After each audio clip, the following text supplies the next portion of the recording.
दुर्गा नदी के किनारे बसा एक गांव फूलपुर। गांव में कुछ 100-150 लोग रहते थे। अंजलि, जो कि पास ही के जिले में रहती थी और 12वीं पास कर चुकी थी, उसके पिताजी ने बेटी को जल्दी विदा करने के लिए उसकी शादी फूलपुर गांव के मुकेश से करवा दी थी।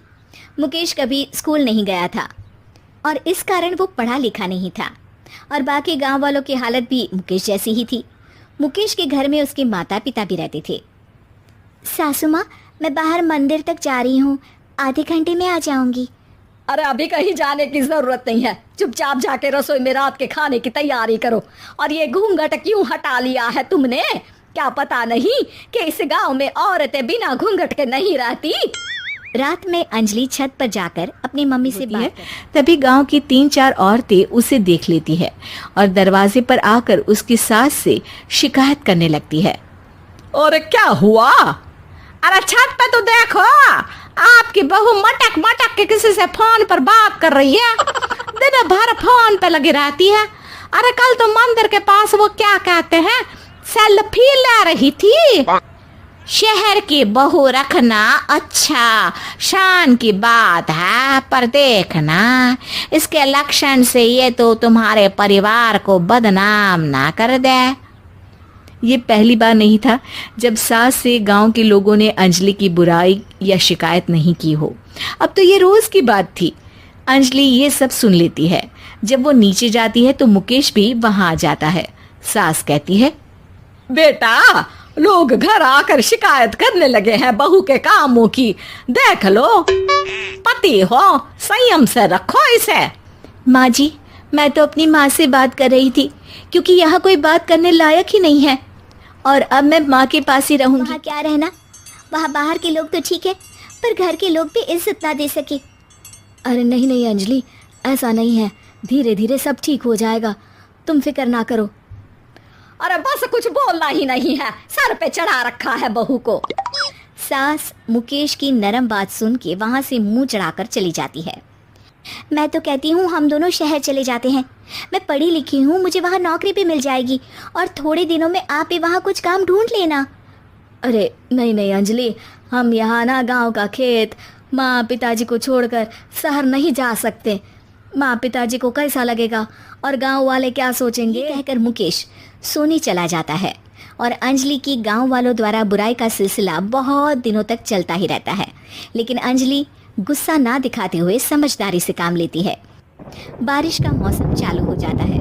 जोरदार बारिश से पूरे गांव में हाहाकार मच जाता है।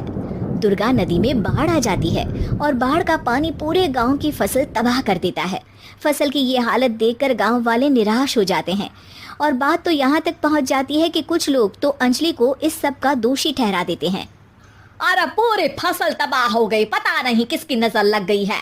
अरे जब से चौधरी परिवार में ये शहर की बहू आई है ना, तब से ही गांव की शांति चली गई है। इसके कर्म कांड से माँ दुर्गा नदी भी खुश नहीं है। ये सब सुनकर बेचारी अंजलि रोते हुए अपने घर चली जाती है।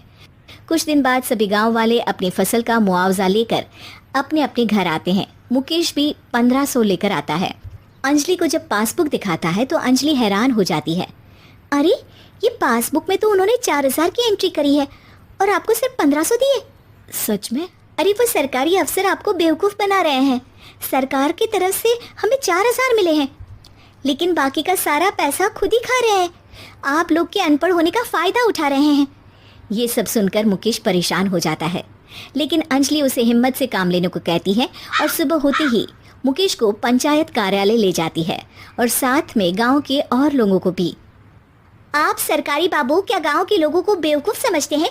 आपको क्या लगता है ये पढ़े लिखे नहीं है तो आप कुछ भी मनमानी करेंगे? ये बेचारे दिन रात इतनी मेहनत करते हैं, ये हमारे अन्नदाता हैं और आप इनके साथ ऐसा धोखा करते हैं। अरे क्या बके जा रही है ये लड़की? किस धोखे की बात कर रही है? अपने कांड करके नदी माँ को नाराज करके हमारा नुकसान करके इसे चैन नहीं मिला क्या?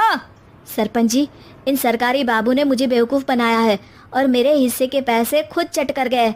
बस ये सुनते ही सरपंच वहाँ से दुम दबाकर भाग जाता है पता चलता है कि जनपद अधिकारियों ने गांव के सरपंच के साथ मिलकर सबके साथ धोखा किया है।